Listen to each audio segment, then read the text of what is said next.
Un certain scientifique, aux États-Unis, travaillait sur l'impact du cannabis sur la conscience humaine.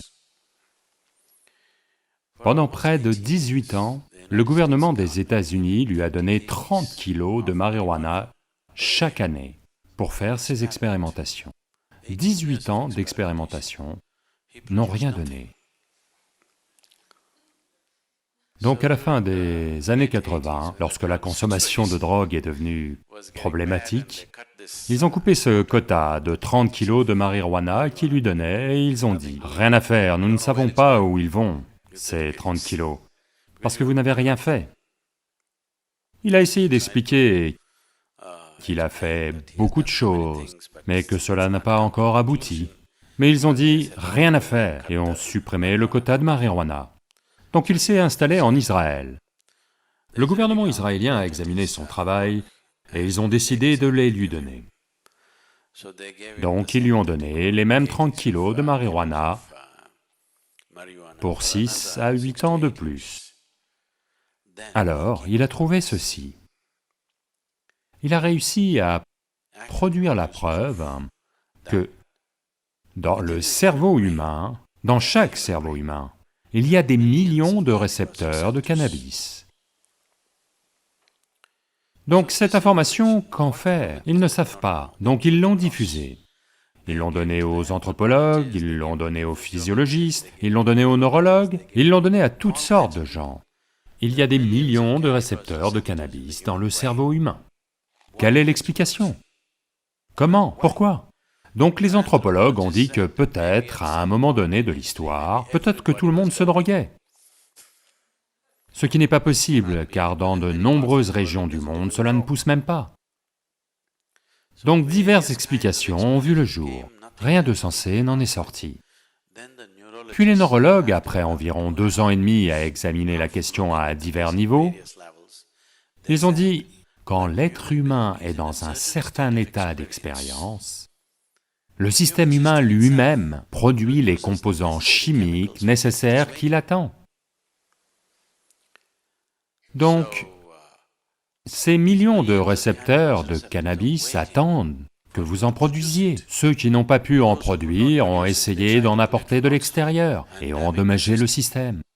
Regardez-moi, je suis toujours en extase. Regardez-moi dans les yeux, je suis stone.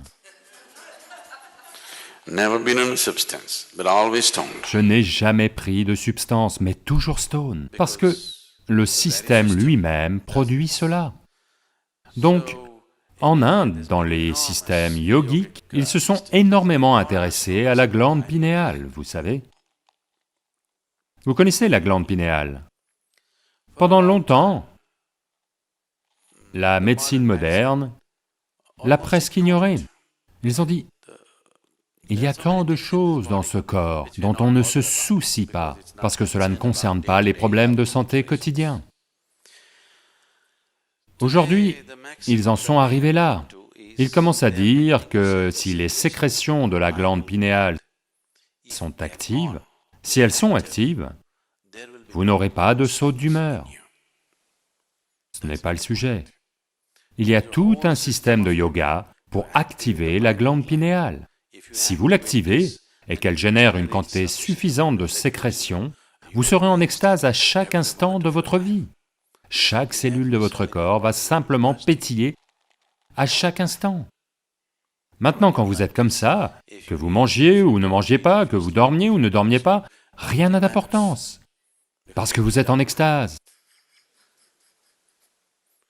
Dans cet état, tout se fait sans effort. Rien n'a d'importance.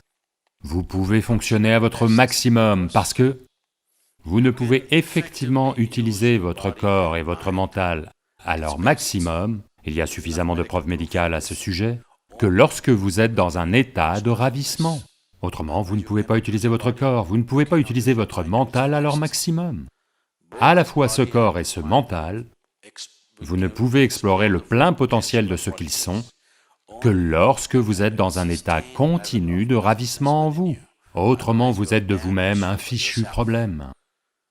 En permanence, vous êtes un problème de vous-même. Ça ne marche pas. Donc, quel que soit l'effort qu'un être humain fasse, qu'il aille au temple, au bar, qu'il veuille aller au paradis, c'est tout l'effort, n'est-ce pas? N'est-ce pas tout l'effort? Il veut que quelque chose de plus grand que ce qui a lieu maintenant lui arrive, n'est-ce pas? N'est-ce pas la raison pour laquelle il boit, pour laquelle il prie, pour laquelle il se drogue et pour laquelle il pense qu'il veut aller au paradis? Il veut que quelque chose de plus ait lieu, n'est-ce pas? Regardez cela simplement, quelque chose de plus n'aura lieu que si votre perception est améliorée, pas autrement. N'est-ce pas ainsi? Donc tout le système du yoga vise seulement à améliorer votre perception. Si votre perception est améliorée, vous n'avez pas à chercher quelque chose de plus. Ça a lieu dans de telles proportions que vous devez apprendre à le gérer. De grandes choses vont avoir lieu.